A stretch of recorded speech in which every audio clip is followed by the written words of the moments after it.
რუსთავი ორი ისევ ჩაირთო, რაც იმის ნიშანია, რომ ეს არხი არასდროს აღარ უნდა გამოირთოს. ჩათვალა, რომ სიტყვის თავისუფლება ამ ქვეყანაში არის მისი მთავარი ღირებულება და მოვიდა დღეს აქ.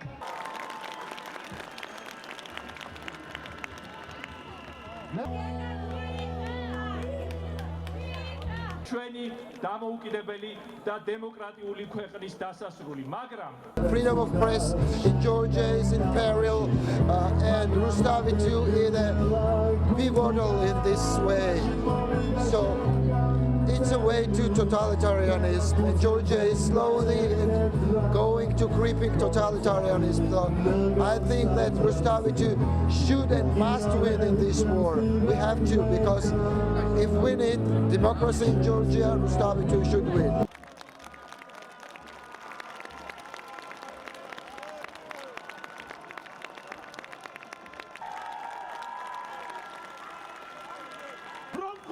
დამოუკიდებელი სასამართლო, ხელისუფლებისგან დამოუკიდებელი სასამართლო და ეს ქვეყანა იმსაფერი მაქვს პოსტსკრიპტუმის და წესით ამ დროს რუსთავი ორს გაუმარ!